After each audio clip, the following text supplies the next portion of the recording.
Hello students, I am Monika from Abhimanyu career point. और आज की क्लास में बच्चे हम डिस्कस करने जा रहे हैं आपकी 10th क्लास का chapter number 2 acids, basis and salts.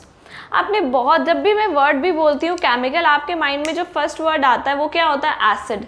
पर हमें ना अच्छे से एसिड की डेफिनेशन नहीं पता कि एसिड है क्या चीज़।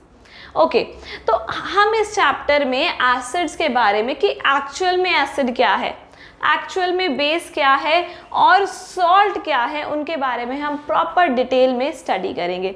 तो ओके, अब हम बेसिक से स्टार्ट करते हैं। जो आपको पता है, एसिड मतलब विच आर सार इन टेस्ट। एसिड मतलब जो क्या होते हैं, थोड़े खट्टे से होते हैं टेस्ट में। कौन सा एसिड जो हम घर पे, जैसे कि लेमन जूस, सिट्रिक एसिड वगैरह है, उसमें। उसके बाद आता है विनेगर, एसिटिक एसिड जो हम घरों पे यूज करते हैं, बोथ आर सार इन टेस्ट। वो क्या है बच्चे? एसिड्स हैं, राइट।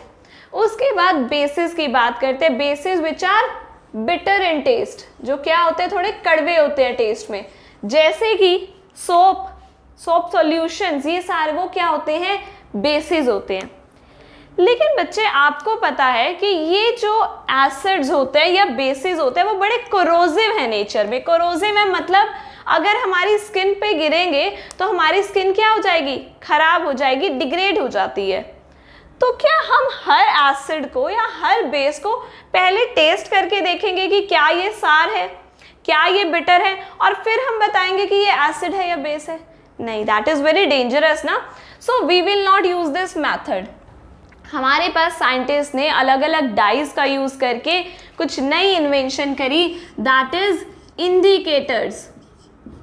अब व्हाट इज इंडिकेटर्स? वर्ड ही है एक इंग्लिश का सिंपल वर्ड इंडिकेटर्स, जो कुछ इंडिकेट करता है।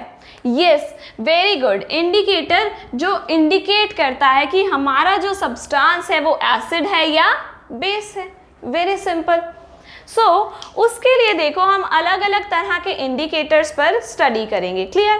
सो सबसे पहला इंडिकेटर जो आप बहुत पहले से पढ़ते आ रहे हो, दैट इज लिटमस डाई, है ना।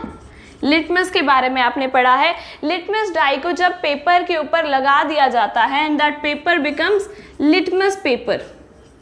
तो दो तरह के हमारे पास लिटमस पेपर होते हैं, एक ब्लू और एक रेड कलर का लिटमस पेपर।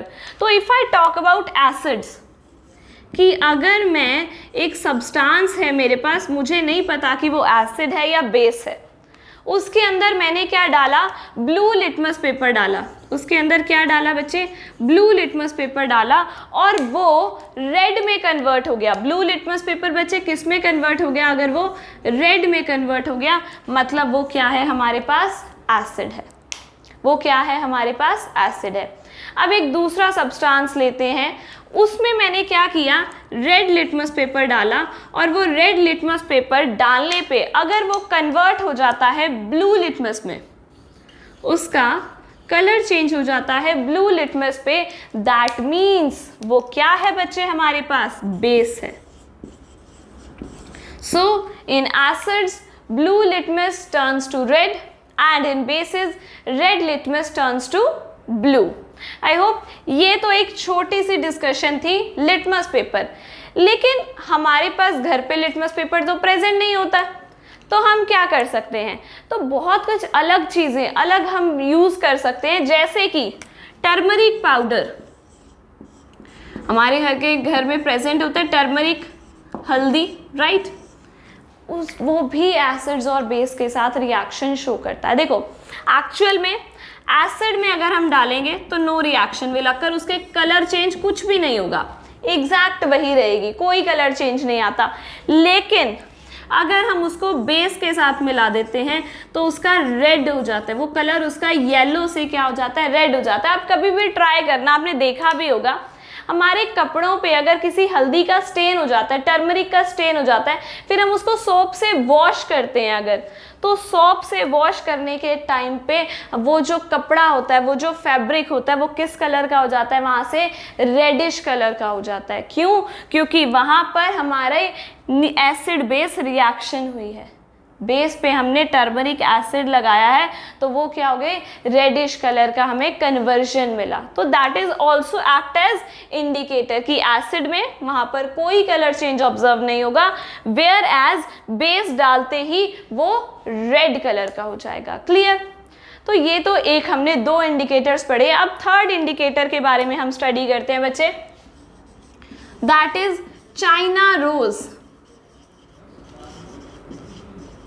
चाइना रोज के बारे में बच्चे हम स्टडी करते हैं कि चाइना रोज क्या है। कुछ उसकी पैटल्स होती है, आपको पता है एक फ्लावर है, उसकी पैटल्स लेंगे और उसको गर्म पानी में भिगो कर रख देंगे, ठीक है। तो जो हमारे पास पिंकिश से कलर का सॉल्यूशन मिलेगा एक, that also act as an indicator, that also act as an indicator. अगर उसको मैं एसिड में डालूंगी, अगर उसको मैं एसिड में डालूंगी तो उसका कलर चेंज हो जाएगा मेजेंटा में, उसका कलर चेंज हो जाएगा बच्चे मेजेंटा में। क्लियर?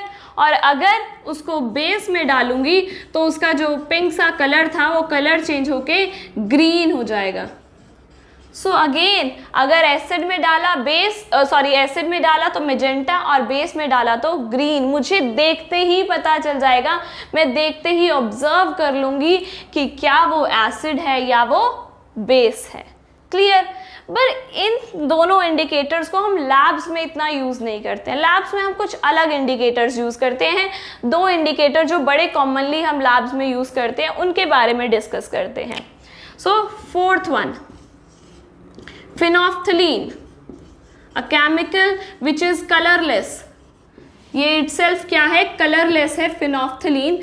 लेकिन एसिड्स और बेसिस के साथ ये कैसे हमें पता आइडेंटिफाई करवाता है वो देखते हैं। अगर इसको एसिड में डालेंगे तो कोई कलर चेंज नहीं आएगा, नो कलर। पहले भी कलरलेस, अब भी क्या रहेगा, ये कलरलेस रहेगा। लेकिन अगर इसको बच्चे बेस में डालेंगे तो बड़ा ही ब्यूटीफुल सा लाइट सा पिंक कलर आएगा इसमें, और हमें पता चल जाएगा कि हमारा जो सब्सटेंस है वो क्या है, बेस है। तो फिनोल्फ्थलीन को अगर एसिड में डालूंगी तो कुछ फर्क नहीं पड़ेगा, लेकिन जैसे ही बेस में डालूंगी उसमें लाइट पिंक कलर आ जाएगा। क्लियर? लास्ट इंडिकेटर जो हम देख सकते हैं वो क्या है, मिथाइल ऑरेंज बच्चे। वेरी सिंपल, मिथाइल ऑरेंज, ये भी एक डाई है। इसको बच्चे अगर मैं एसिड्स में डालूंगी, itself of orange colour, acids में डालूंगी तो एकदम डार्क रेड कलर आ जाएगा, एसिड्स में डालने पे रेड कलर। लेकिन अगर बेस में डालूंगी तो लाइट पेल येलो सा कलर आएगा। तो दोनों में कलर शो करता है, दोनों के साथ रिएक्ट करता है, लेकिन एसिड के साथ रिएक्ट करता है तो मुझे रेड कलर ऑब्जर्व होता है, वेयर एज जब बेस के साथ रिएक्ट करता है तो येलो कलर। क्लियर? चलिए स्टूडेंट्स, अब इन सारे सब्सटेंसेस की हम कुछ एग्जांपल्स की प्रैक्टिस कर लेते हैं अलग अलग इंडिकेटर्स के साथ। क्लियर? तो सबसे पहले जो मैंने एग्जांपल लिया है वो लिया है HCl। You know HCl is what? Hydrochloric acid, यानी कि ये क्या है, एसिड है। तो अभी मैंने जितना सब आपको पढ़ाया कि एसिड के साथ क्या इंडिकेट करेगा, बेस के साथ क्या इंडिकेट करेगा, तो बस वही एसिड के साथ लिखते जाते हैं। एसिड में अगर लिटमस पेपर का क्या एक्शन होता है तुम्हें पता है, ब्लू लिटमस पेपर कन्वर्ट हो जाता है रेड में। Very simple. फिनोल्फ्थलीन अगर डालते हैं तो कोई फर्क ही नहीं पड़ता, कलरलेस रहता है, नो इफेक्ट, कलरलेस। और अगर मिथाइल ऑरेंज डालते हैं तो वो कलर चेंज होके क्या हो जाता है, रेड हो जाता है। So very easy, field. Next, acetic acid. Acetic acid मैंने अभी भी आपको बताया था, जो हम घर पे विनेगर, सिरका यूज करते हैं, वो क्या होता है हमारा एसिटिक एसिड। उसका फॉर्मूला क्या होता है बच्चे, CH3COOH, CH3COOH। ये क्या है, हमारा एसिटिक एसिड है। अगेन नाम से ही पता चल रहा है एसिड है, तो ये सारी एसिड वाली प्रॉपर्टीज सेम शो करेगा। मतलब ब्लू लिटमस पेपर कन्वर्ट हो जाएगा रेड में, फिनोल्फ्थलीन डालेंगे तो कोई इफेक्ट नहीं होगा, वैसे ही कलरलेस रहेगा। और अगर मिथाइल ऑरेंज इंडिकेटर डालते हैं तो रेड कलर आ जाएगा। Very simple. Next is milk of magnesia. यहाँ पे आपको वर्ड आ रहा है मैग्नीशिया, हमें पता चल रहा है कि ये मैग्नीशियम का कोई कंपाउंड है। मिल्क ऑफ मैग्नीशिया, देखो जब हमें एसिडिटी होती है तो यही हमारे जो टैबलेट्स, हमें जो मेडिसिन दी जाती है उसमें यही होता है, मिल्क ऑफ मैग्नीशिया। क्या है उसमें फॉर्मूला, क्या है इसका, मैग्नीशियम OH ट्वाइस, यानी कि मैग्नीशियम हाइड्रोक्साइड। क्लियर, ये क्या है, एक बेस है। ये क्या है बच्चे, एक बेस है। तो तुम्हें पता है लिटमस के साथ, फिनोफ्थलीन के साथ, मिथाइल ऑरेंज के साथ इसकी आपको क्या क्या ऑब्जर्वेशंस मिलेंगी, तो लिख देते हैं। जैसे ही लिटमस पेपर डालेंगे, रेड वाला लिटमस पेपर कन्वर्ट हो जाएगा ब्लू में। फिनोफ्थलीन डालेंगे तो वो कलरलेस जो हमारा फिनोफ्थलीन सॉल्यूशन था वो पिंक में कन्वर्ट हो जाएगा, कलरलेस टू पिंक। और वेयर एज जो हमारा मिथाइल ऑरेंज का सॉल्यूशन था वो क्या हो जाएगा, येलो कलर का हो जाएगा। Clear, very easy. And the last one we have is NaOH, sodium hydroxide. Clear, sodium hydroxide भी क्या है, एक बेस है। तो वो भी सारे बेसिस की तरह हमें ऑब्जर्वेशन देगा। क्या होगा, रेड लिटमस पेपर कन्वर्ट हो जाएगा ब्लू में, फिनोफ्थलीन में जो कलरलेस फिनोफ्थलीन था वो कन्वर्ट हो जाएगा पिंक में, और अगर मिथाइल ऑरेंज का सॉल्यूशन डालेंगे तो वो क्या हो जाएगा, येलो कलर का। या तो ये सारी जो है हमें ऑब्जर्वेशंस मिलेंगी अलग अलग इंडिकेटर के साथ। हाँ जी स्टूडेंट्स, अब हमने जो इंडिकेटर्स जिनको हम देख के ऑब्जर्व कर सकते थे by our senses of vision, वो हमने कंप्लीट कर लिया है। अब हम olfactory indicators, you will be confuse, ये ऑल्फैक्टरी क्या है, जहाँ पर हम अपनी सेंस ऑफ स्मेलिंग का यूज़ करते हैं। जो हमारा ये ऑल्फैक्टरी इंडिकेटर्स मतलब जो हमें स्मेल से बताते हैं कि वो एसिड्स हैं या बेसिस है, this is called olfactory sense, जो हमारी स्मेलिंग की सेंस होती है बच्चे। तो उसके लिए हमारे सिलेबस में 3 तरह के इंडिकेटर्स हैं जो हमें स्मेल से ही बता देते हैं कि हमने एसिड लिया है या बेस लिया है।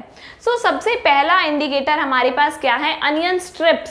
What is this onion strips? हमें क्या करना है, इसको बनाने के लिए उसका मेथड बताती हूँ।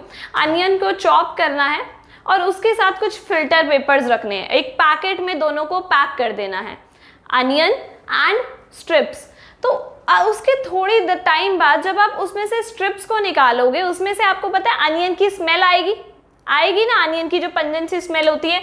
अनियन के अंदर जो केमिकल प्रेजेंट होता है दैट इज सल्फ्यूरस एलियम, ये केमिकल उसके अंदर प्रेजेंट होता है। This is acidic in nature, ये जो केमिकल खुद है वो क्या होता है बच्चे, एसिडिक है। तो ये एसिड के साथ तो रिएक्ट नहीं करता है, तो अगर इसमें मैं एसिड डालूंगी तो स्मेल में कोई फर्क नहीं आएगा। जैसी अनियन की स्ट्रिप्स की स्मेल आ रही थी बिल्कुल वैसी ही स्मेल आती रहेगी, कंटिन्यू रहेगी एसिड्स के साथ, तो नो रिएक्शन, कोई चेंज नहीं आएगा। बिकॉज ये खुद भी क्या है, सल्फ्यूरस एलियम जो उसके अंदर कंपाउंड है वो खुद भी क्या है, एसिड है। तो एसिड के साथ तो कोई रिएक्शन नहीं आएगी। लेकिन अगर उसके ऊपर मैं दूसरा सब्सटेंस जो कि बेस होगा अगर वो डालूंगी तो उसकी जो स्मेल थी, उसका जो ऑर्डर था वो खत्म हो जाएगा, ऑर्डरलेस हो जाएगा ये। So very easy. अगर मैं क्या करूंगी, अनियन स्ट्रिप्स में कुछ सब्सटेंस डालती हूँ, स्मेल वैसे ही आ रही है जैसी पहले आ रही थी, मतलब वो एसिड है। लेकिन अगर स्मेल उसका ऑर्डर डिसअपियर हो जाता है मतलब वो क्या है, बेस है। Very simple. सेकेंड जो हमारे पास है बेटा, वेनिला एसेंस, वेरी कॉमन, हमने सुना भी है इसके बारे में। इसके अंदर जो प्रेजेंट होता है बच्चे, aldehydes. You will learn about this aldehydes in chapter number 4। ये एल्डिहाइड्स क्या है, ये भी जैसे सल्फ्यूरस एलियम एसिडिक होता है, ये भी थोड़े से वीक एसिड्स होते हैं। These are also acidic in nature. तो अगर मैं वेनिला एसेंस में एसिड डाल दूंगी तो कोई रिएक्शन नहीं होगी, क्योंकि वेनिला एसेंस में भी क्या है, वीकली एसिड प्रेजेंट है। तो एसिड डालूंगी तो स्मेल, उसकी जो फ्रूटी स्मेल होती है, यू नो वेनिला एसेंस की फ्रूटी स्मेल वो वैसे ही आती रहेगी। लेकिन अगर बेस डालूंगी तो बेस डालने से उसकी वो फ्रूटी स्मेल क्या होगी बच्चे, चली जाएगी, वो ऑर्डरलेस हो जाएगा। क्लियर? तो मुझे पता चल जाएगा कि मैंने बेस डाला है। Clear? Similarly last we have is clove oil, लौंग का जो तेल होता है, राइट? उसके अंदर भी केमिकल जो प्रेजेंट होता है, कंपाउंड एक्टिव इंग्रेडिएंट अगर मैं बोलूँ, वो होता है बेटा eugenol. That is eugenol which is again acidic in nature, जो फिर से क्या है, एसिडिक है नेचर में। तो ये भी एसिड्स के साथ रिएक्ट नहीं करेगा। Acid, how acid can react with acids? Opposite वाले अट्रैक्ट करते हैं, सेम वाले तो क्या करते हैं, रिपेल। यानी ये एसिड है तो एसिड एसिड रिपेल करेंगे, रिएक्ट नहीं करेंगे। किसके साथ करेगा? बेस के साथ रिएक्ट करेगा। आपको पता है क्लोव ऑयल की स्मेल कैसी होती है? पंजेंट सी स्मेल होती है, बड़ी तीखी सी। तो जब ये बेस के साथ रिएक्ट करेगा वो स्मेल डिसअपियर हो जाएगी। वो क्या हो जाएगा बच्चे? अगेन ऑर्डरलेस हो जाएगा। क्लियर? तो ये ध्यान रखना, एसिड कभी भी एसिड के साथ रिएक्ट नहीं करेगा। एसिड किसके साथ रिएक्ट करेगा बच्चे? बेस के साथ रिएक्ट करेगा। हाँ जी स्टूडेंट्स, जैसे कि अभी हमने पढ़ा कि एसिड एसिड के साथ रिएक्ट नहीं करता। एसिड हमेशा किसके साथ रिएक्ट करता है? बेस के साथ रिएक्ट करता है। और जब एसिड, मैंने पहले बोला सार, बेस, बिटर, तो जब ये दोनों आपस में मिल जाते हैं, दोनों के इफेक्ट्स को क्या कर देते हैं? कैंसिल कर देते हैं, नलीफाई कर देते हैं।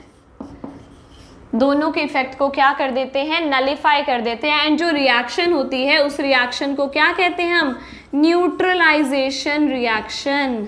The reaction is called as neutralisation reaction, कि जहां पर एसिड और बेस ने एक दूसरे को इफेक्ट को न्यूट्रल पे ला दिया। एसिड, सार, बेस, बिटर दोनों ने कंबाइन किया, तो कंबाइन करके एक न्यूट्रल सी चीज़ मिली हमें। उसके बारे में हम स्टडी करेंगे। हम उनकी रिएक्शन के बारे में स्टडी करेंगे कि क्या रिएक्शन होती है। तो उसके लिए मैं कोई एग्जांपल ले लेती हूँ एसिड का। For example HCl, hydrochloric acid, जिसके बारे में हमने अभी पढ़ा था।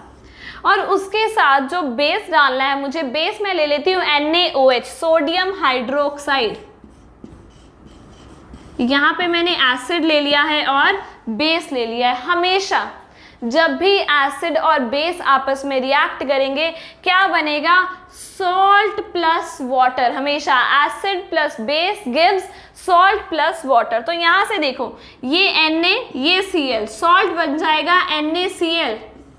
You know this is salt, जो हम खाते हैं घर पे, वो क्या है? NaCl। साथ में क्या बन जाएगा? ये OH और ये H क्या बन जाएगा? वाटर बन जाएगा। Very simple. क्या किया हमने? एसिड लिया, बेस लिया, दोनों को रिएक्ट करवा दिया। दोनों को रिएक्ट करवा के क्या बना? Salt plus water. तो जब भी रिएक्शन होगी, जरूरी नहीं है कि इन दोनों की ही, किसी और एसिड बेस की भी अगर हम रिएक्शन करवाएंगे तो हमेशा सॉल्ट प्लस वाटर बनेगा। हाँ, कई केसेस में कुछ और गैसेस इवॉल्व होती हैं, कभी कार्बन डाइऑक्साइड इवॉल्व होगी, कभी क्लोरीन गैस इवॉल्व होगी। वो डिपेंड करता है कि हमारे पास कुछ एक्स्ट्रा मटेरियल है उसके अंदर। अदरवाइज सॉल्ट प्लस वाटर तो कंफर्म है, वो तो होगा ही होगा। Salt plus water will always evolve when acid reacts with base. बच्चे अब हम पढ़ेंगे reaction of acids and bases with water. Water के साथ ये कैसे रिएक्ट करते हैं। अगर मैं आपको एक चीज़ बताऊं कि अगर वाटर नहीं होगा ना तो ये रिएक्ट करेंगे ही नहीं। अगर मान लो मैं बिल्कुल ड्राई HCl ले लूं और बिल्कुल ड्राई NaOH ले लूं, ड्राई है ये बिल्कुल भी, ये भी पाउडर्ड फॉर्म है, ये भी पाउडर्ड फॉर्म है, नो रिएक्शन विल अकर, कोई रिएक्शन होगी ही नहीं। देखो कितना शॉकिंग हमें लग रहा है कि ये ऐसा क्यों, वो हम देखते हैं कि ऐसा क्यों हो रहा है। देखो वाटर से इनको क्या हेल्प मिलनी है। देखो अगर मैं एसिड्स का एग्जांपल लूँ, HCl, अगर इसको पानी में डालूंगी बच्चे तो क्या होगा? ये आयनाइज हो जाएगा। ये क्या हो जाएगा? इसके आयन्स बन जाएंगे। देखो H पॉजिटिव बनेगा, इसका क्या बनेगा? H positive, Cl negative.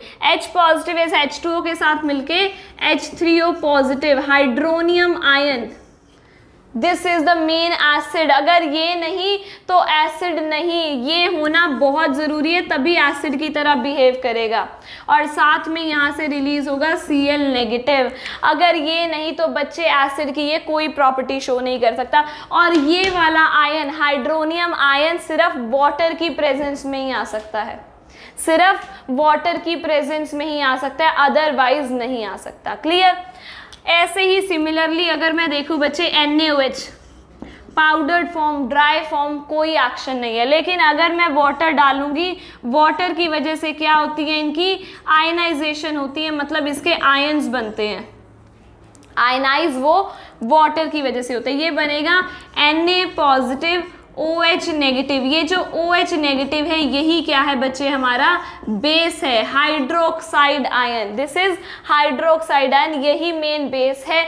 इसी ने ही बेस की तरह बच्चे रिएक्ट करना है, इसी ने ही रिएक्शन करवानी है। अगर सिंपली ये पढ़ा है तो कोई रिएक्शन नहीं होगी। क्लियर? हाँ जी बच्चे, जो अभी हमने समझा उसको एक एक्टिविटी के थ्रू अब हम और इलाबोरेट करते हैं। हम क्या करेंगे, एक एसिड बनाएंगे लेकिन वो कंप्लीटली ड्राई होगा, ठीक है, और उस पर फिर हम अपने लिटमस पेपर जो हमने पहले स्टडी किया था उस इंडिकेटर से ट्राई करेंगे कि क्या उस पर कोई फ़र्क पड़ेगा। तो देखते हैं बच्चे हम क्या करने वाले हैं। इसमें सबसे पहले एक टेस्ट ट्यूब लेंगे और टेस्ट ट्यूब के अंदर डाल देंगे सॉल्ट। टेस्ट ट्यूब के अंदर हमने क्या डाला है, सॉल्ट, यानी कि NaCl, और यहाँ से उसके ऊपर यहाँ पर साइड से हम डालेंगे sulphuric acid H2SO4, NaCl plus H2SO4। यहाँ पर होगी बच्चे डिस्प्लेसमेंट रिएक्शन, जो हम फर्स्ट चैप्टर में हमने स्टडी किया है। क्लियर? डबल डिस्प्लेसमेंट रिएक्शन होगी। यहाँ पर क्या बनेगा, देखो, हाइड्रोजन क्लोरीन के साथ सोडियम सल्फेट के साथ डबल डिस्प्लेसमेंट रिएक्शन, क्या बनेगा, HCl बनेगा और साथ में यहाँ पे सोडियम सल्फेट बनेगा। क्लियर? तो यहाँ पर क्या फॉर्मेशन हो जाएगी, ये जब हम डालेंगे इसके अंदर, इधर सोडियम सल्फेट जो हमारे पास बना, लेकिन यहाँ से गैस इवॉल्व हो रही है HCl, और ये बिल्कुल ड्राई गैस है। मैंने कहीं पर भी वाटर तो लिया ही नहीं था, ना ही वाटर रिएक्शन के बीच में जनरेट हो रहा है, तो ये जो HCl है वो बिल्कुल ड्राई है। और मुझे इस रिएक्शन, जहाँ पे मैं रिएक्शन करवा रही हूँ उसके अराउंड भी मुझे मॉइस्चर भी नहीं चाहिए, क्योंकि मॉइस्चर भी क्या है बच्चे, H2O, और H2O के टाइम पे तो मुझे पता है वो एक्टिवेट हो जाता है। मुझे प्रूव तो यही करना है कि H2O के बिना वो एक्टिवेट नहीं होगा। तो यहाँ से जितना भी H2O है, मॉइस्चर है, उसको कैच करने के लिए मैंने यहाँ पर एक केमिकल रखा है, कैल्शियम क्लोराइड। कैल्शियम क्लोराइड का क्या काम है बच्चे, कैल्शियम क्लोराइड एक ऐसा केमिकल है जो मॉइस्चर को अपने ऊपर एडजॉर्ब कर लेता है, अपने ऊपर चिपका लेता है, कैच कर लेता है। तो उसके अराउंड जो हमारे, जहाँ पर हम रिएक्शन कर रहे हैं उसमें कोई भी ह्यूमिडिटी अगर प्रेजेंट होती तो कैल्शियम क्लोराइड क्या करेगा, उस ह्यूमिडिटी को कैच कर लेगा, और जो हमारा अब एटमॉस्फेयर है इस रिएक्शन के अराउंड, वहाँ पर कोई भी वाटर का बिल्कुल भी प्रेजेंट नहीं है।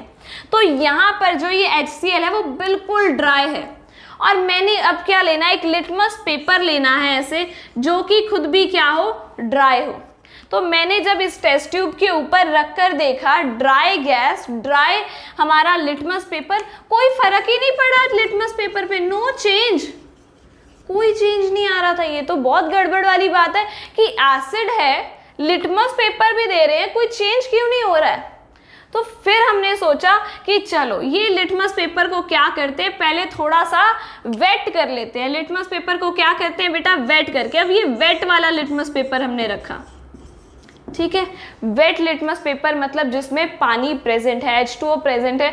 और जब ये वेट लिटमस पेपर लिया तो कलर चेंज हो गया, ब्लू लिटमस पेपर किस में कन्वर्ट हो गया, रेड में। ऑब्वियसली होगा ही, क्यों, क्योंकि हमारे पास जो गैस थी वो हाइड्रोक्लोरिक एसिड की थी, और अब उसको वाटर भी मिल गया।